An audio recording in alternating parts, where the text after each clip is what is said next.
meus irmãos, minhas irmãs, com satisfação cumprimento a todos em mais essa oportunidade de abrirmos a Palavra de Deus e podermos estudar através da lição. Eu gostaria, antes desse estudo, de convidá-los para uma palavra de oração. Santo Deus, muito obrigado, Senhor, por providenciar ao longo de nossas vidas tantas matérias que promovem o sustento de nossa fé. Nos capacita a compreensão do tema que estudaremos, dirija-nos, guarda-nos, proteja-nos e que todos os teus escolhidos que estão debaixo da faixa do conflito estejam sempre debaixo da tua direção, proteção e guarda e orientação. É o que te suplicamos, agradecidos, com o perdão de nossos pecados, em nome de Jesus. Amém, Senhor. Aliança eterna. Interessante como que nos temas que temos estudado na Bíblia, sempre esse aqui é um que chama bastante atenção, porque está sempre batendo nessa tecla, para lembrar que nós somos mortais, mas o Senhor é eterno. E o plano da redenção, assim, é nos lembrar a cada momento que nós podemos voltar a fazer parte desse projeto original da criação, através do plano da redenção, que é oferecido pela graça de Deus para mim e para você. Que graça ao amor de Deus, o preço pago que eu e você deveria ter pagado, e não adiantaria de nada porque jamais alcançaria o valor exigido, Ele pagou, o Filho do Deus vivo. Graças ao amor de Deus por mim e por você. Então, sempre quando trata de aliança eterna, vem à nossa memória esse lembrete, que podemos voltar a fazer parte desse projeto original, vida eterna. Gênesis capítulo 17, verso 7 diz o seguinte: estabelecerei uma aliança entre mim e você, entre a sua descendência no decurso de suas gerações. Presta atenção nessas palavras aqui agora, irmão. Aliança eterna, ou em outras traduções, aliança perpétua, para ser o seu Deus e o Deus da sua descendência. Veja que o recado é claro, não só foi claro para o pai da fé, que conhecemos como Abraão, como para toda a sua descendência, seja ela congênita, sanguínea, ou seja ela os filhos de Abraão pela fé, que inclui a mim e a você.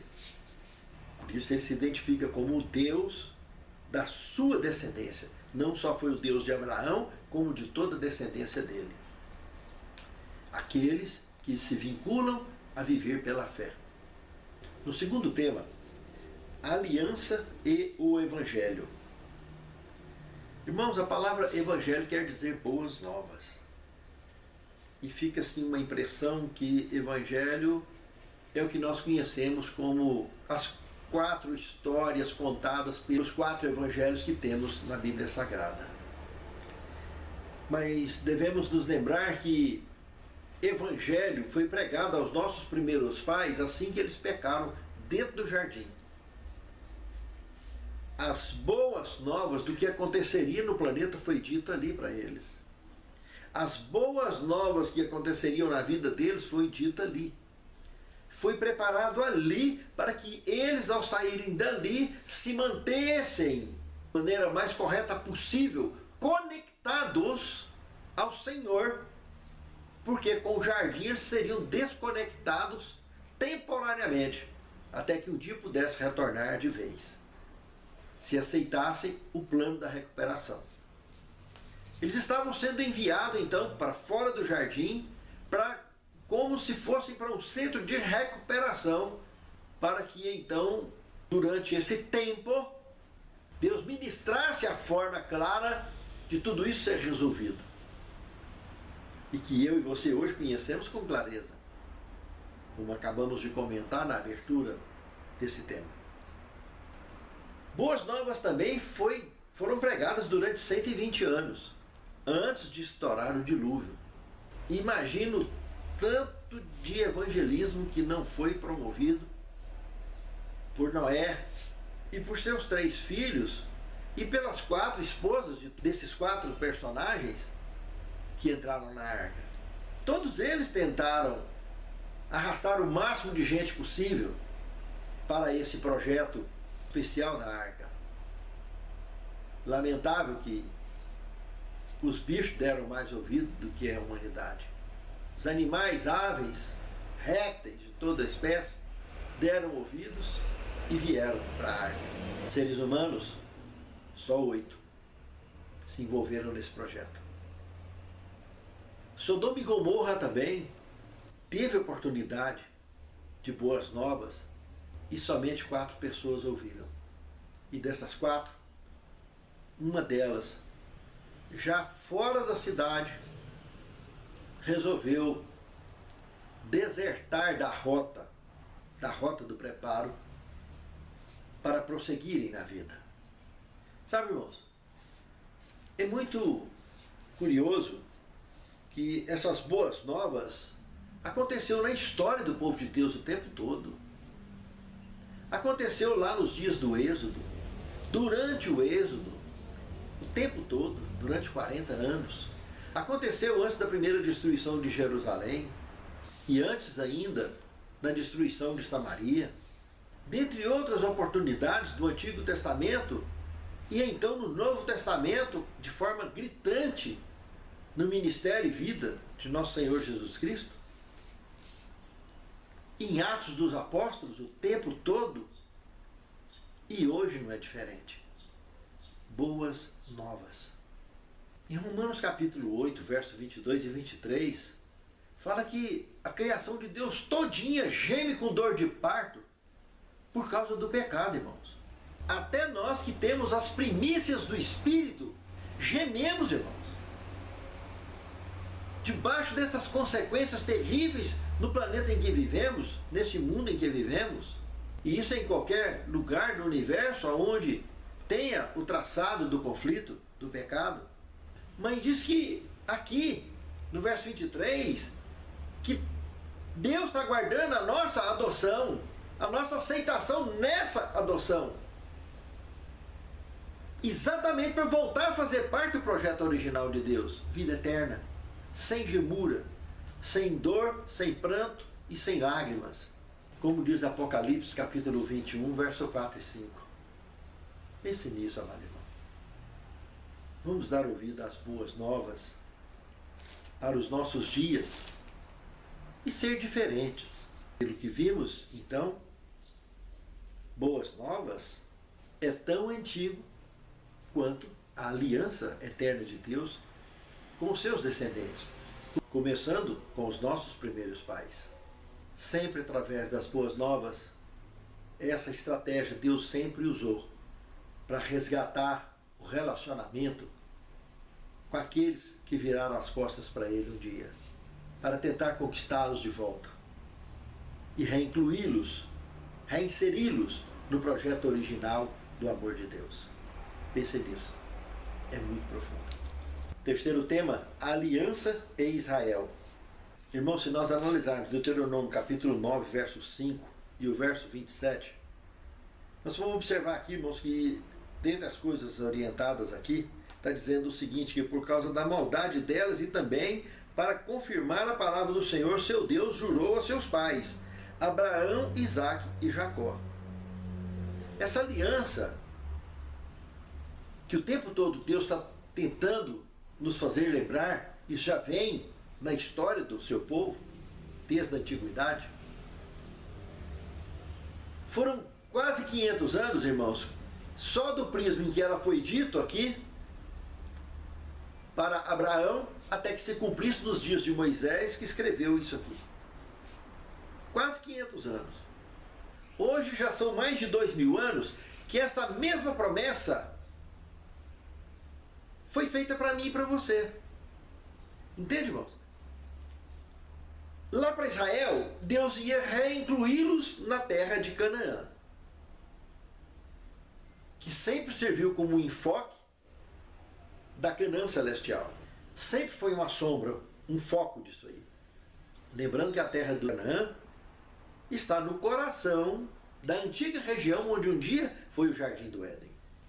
E é naquele lugar mesmo, ali em volta tudo, que sempre ferveu o caldeirão do grande conflito entre o bem e o mal, entre as pessoas também. Infelizmente. Mas ali naquele lugar também está prometido que aonde está o Monte das Oliveiras, ele se fenderá ao meio, metade vai em direção ao norte, metade em direção ao sul, e a cidade santa vai descer ali, a Canaã celestial. Então isso tem um peso muito grande, irmãos. Aonde toda essa estrutura de modificação, de adaptação, para que o Senhor vir para esse planeta que ele escolheu e amou de tal maneira, tem algo muito especial, irmãos. E eu e você deveríamos refletir bastante sobre isso. Porque nós fazemos parte do plano de Deus. Mas será que ele faz parte dos nossos planos? Que Deus possa realmente nos abençoar, que isso seja uma grande verdade nas nossas vidas. Que a gente não abra mão desta prioridade na nossa vida. No quarto tema, o livro da aliança.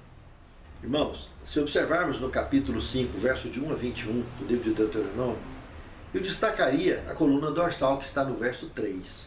Lá está dizendo que o compromisso que Deus estaria fazendo nessa retomada da terra prometida, colocando aqueles indivíduos ali, ele está dizendo claramente ali para Moisés, dando um recado ao seu povo, que eu estou falando isso, não foi para Abraão, para Isaac e para Jacó que já morreu, e os vossos pais que já morreram na antiguidade. Eu estou falando é para vocês, que estão vivos, que estão prestes a entrar na terra que eu jurei a seus pais, e já tiveram nas mãos deles, perderam e agora eu estou devolvendo para vocês.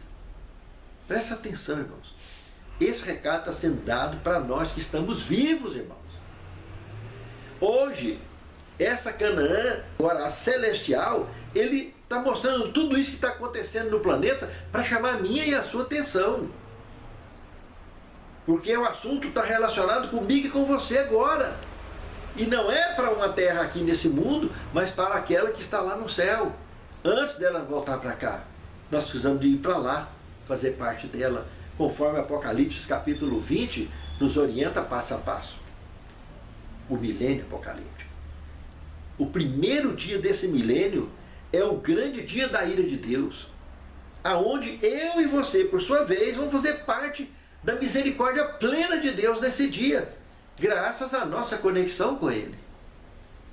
E nenhuma praga nos atingirá neste grande dia da ira de Deus, que acontecerá num ciclo real de 24 horas, como Apocalipse 18, verso 8, afirma claramente. Irmãos, a história do pecado, no Evangelho de João, capítulo 8, verso 44, apresenta que ela iniciou no céu.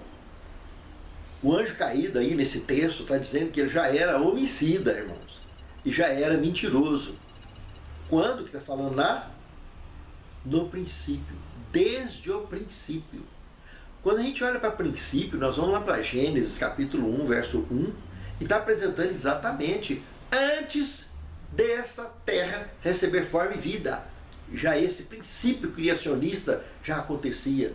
Essa terra havia sido deixada sem forma e vazia, irmãos, com trevas sobre a face do abismo. E isso é uma palavra incontestável, irmãos.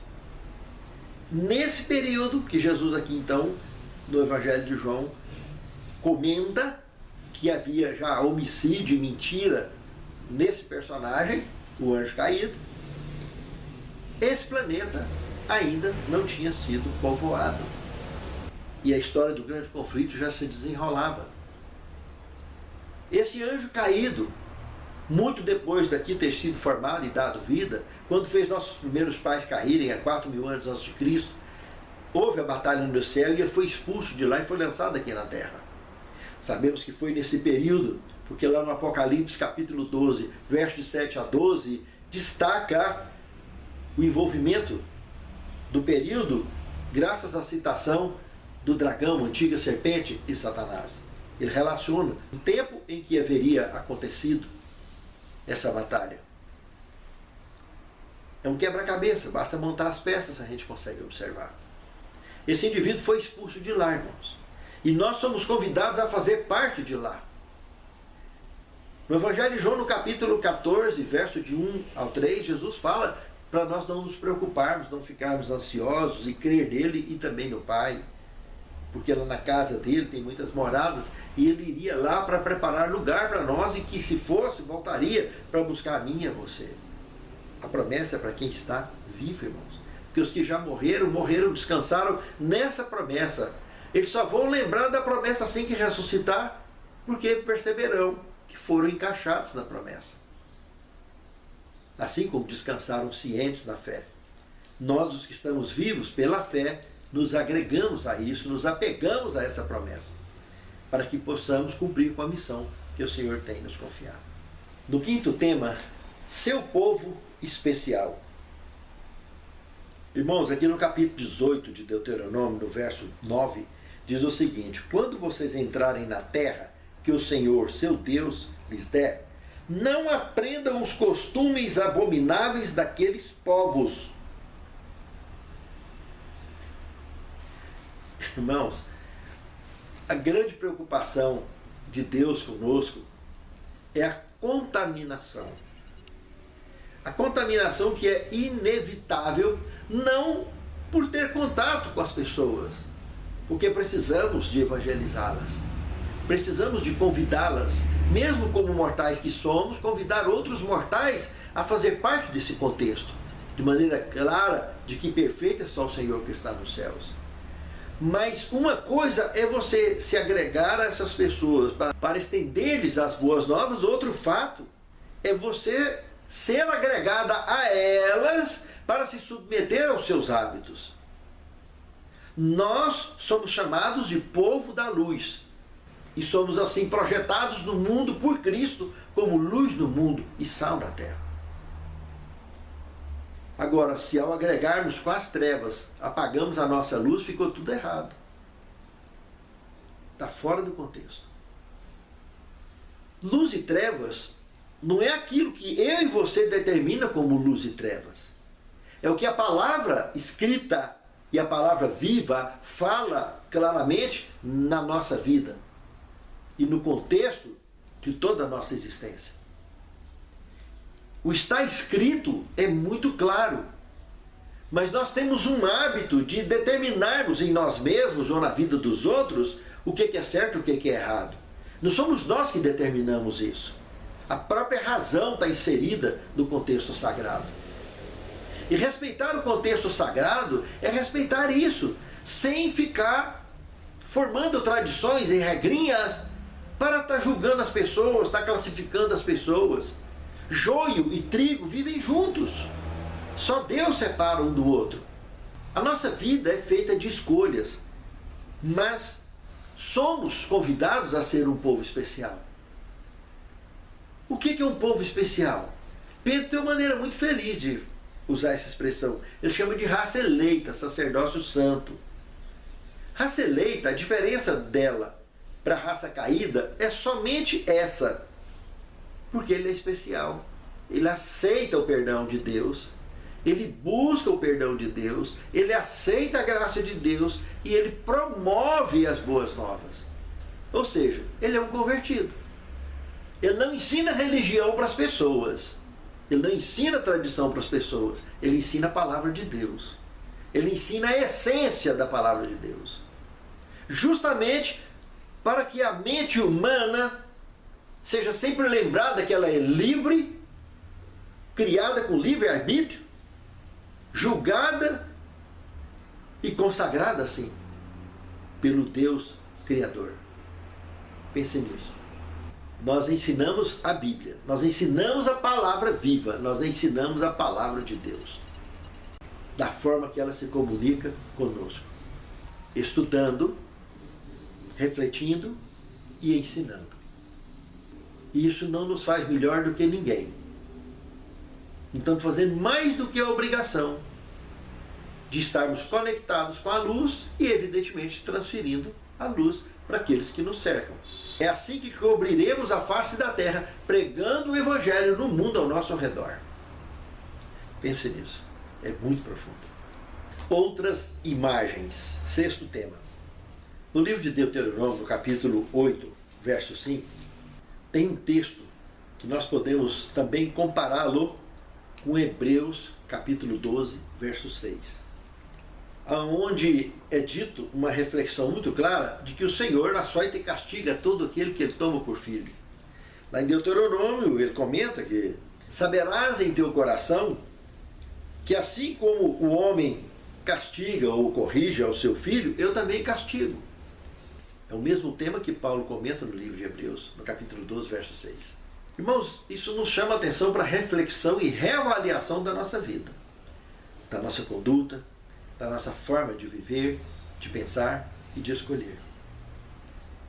Nós precisamos de parar de estar servindo de marionetes nas mãos das pessoas. Nenhum sistema, nem religioso, nem governamental, nem familiar, nem social, deve manipular a mente humana, deve dominar a mente humana, deve dominar a conduta das pessoas, deve governar as escolhas das pessoas. O Espírito Santo está disponível, a terceira pessoa da Santíssima Trindade. Desde que Jesus foi embora, ele veio, chegou no Pentecostes e ele está disponível nesta missão. Fazer exatamente isso, de nos guiar nas nossas escolhas. É o Espírito Santo a grande responsabilidade divina de nos guiar nas nossas escolhas. E sempre nos mantermos focados no assim está escrito. Essas tundas que a gente leva daqui e dali é nada mais, nada menos do que motivações para o nosso amadurecimento, mas repleto sempre de sabedoria para todo verdadeiro crente. Irmãos, tudo que acontece e aconteceu na história da humanidade, assuntos que envolvem acontecimentos planetários, foram sempre conduzidos de forma a chamar a atenção da população de toda a humanidade. Vimos aqui no contexto que Deus sempre escolheu pessoas. Pessoas evidentemente disponíveis a escolher a Deus e a luz. Essas pessoas são chamadas para orientar outros que estão ao seu redor, da forma que for possível de orientar. Nós vimos ontem, por exemplo, as redes sociais, basicamente de uma empresa só praticamente, né?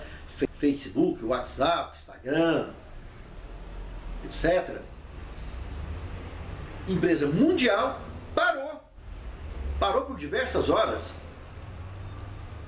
Com certeza muito prejuízo financeiro foi acarretado por causa disso aí. Mas nós estamos vendo aí, já desde que o Papa Francisco entrou, uma encíclica papal, a sua primeira lançada então em seu ministério, chamada de Laudato Si, aonde ela promove de maneira gritante, e hoje nem se fala porque ele já tem feito várias palestras nessa direção, sobre a guarda do domingo, irmãos. Já são mais de 100 anos que o povo de Deus está pregando isso sobre a face da terra. E hoje, infelizmente, a maioria absoluta parece que não está muito conectado com esse assunto. Se vocês observarem a forma com que está acontecendo as coisas, esse domingo verde, para melhorar o clima, para melhorar a devoção da humanidade, a convivência da humanidade, tudo isso está cumprindo profecia, irmãos.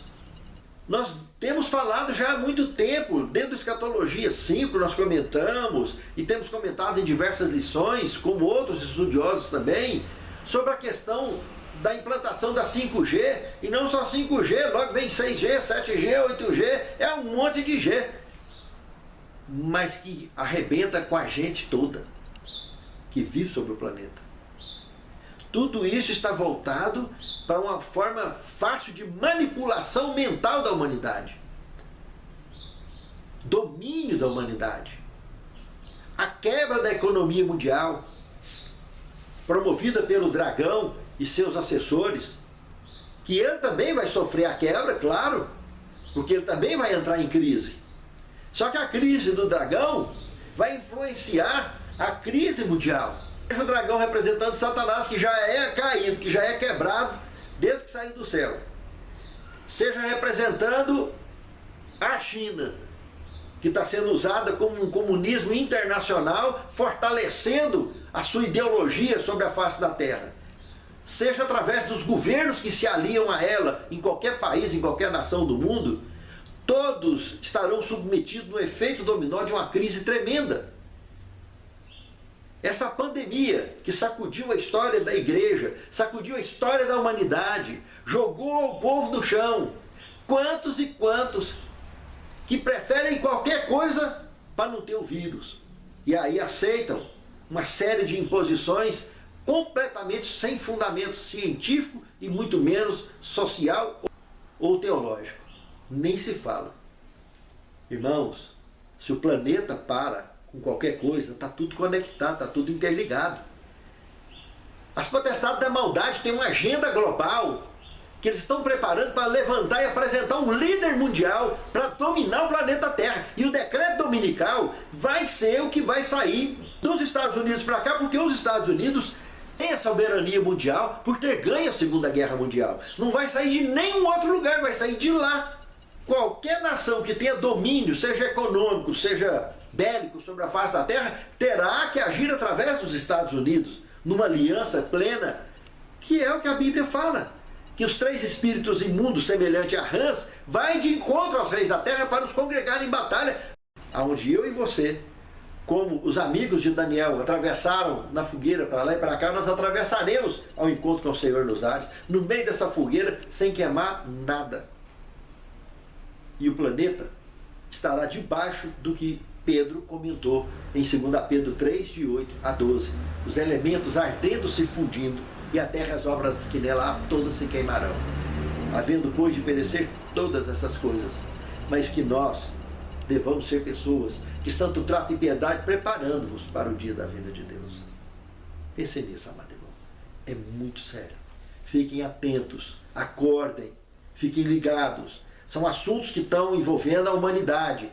E a qualquer momento vai estourar o decreto dominical e aí nós vamos conhecer a crise de verdade, que nós ainda não conhecemos. Tudo que nós já vivemos até agora nessa pandemia foi só ensaio. A crise mesmo vai vir daqui um pouco. E aí, você já está preparado? Você já preparou um lugar para você ir?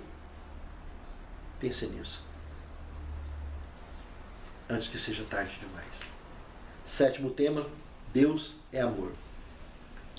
Queria citar um texto de Desejado de Todas as Nações, página 834, que diz o seguinte: antes que os fundamentos da terra fossem lançados, o Pai e o Filho se uniram em uma aliança para redimir ao ser humano, caso ele fosse vencido por Satanás. Deram as mãos em um solene compromisso de que Cristo se tornaria o fiador da humanidade. Esse compromisso foi cumprido por Jesus. Quando, sobre a cruz, ele soltou o brado, está consumado, que vemos em João 19:30, estava se dirigindo ao Pai. O pacto foi completamente satisfeito. E agora ele declarou: Pai, está consumado. Fiz, ó meu Deus, a tua vontade. Concluí a obra da redenção. Se a tua justiça está satisfeita, a minha vontade é que onde eu estou, estejam também comigo os que me destes. A união da Santíssima Trindade nesse trabalho de convencer o mundo do pecado, da justiça e do juízo está sendo plenamente dirigido na minha e na sua vida hoje. Esse plano logrou êxito até agora e será absoluto para todo sempre. Santo Deus, muito obrigado, Senhor, pelo teu plano e o teu projeto para conosco. Santifica-nos na tua palavra, na tua palavra profunda, que o mais profundo do nosso ser possa compreendê-la e andar com retidão e conseguir ensinar os teus mistérios àqueles que nos cercam, que todos estão revelados o suficiente para a nossa sobrevivência no teu livro sagrado. Capacita-nos, é o que te suplicamos e te agradecemos profundamente, em nome do Pai, do Filho e do Espírito Santo. Amém.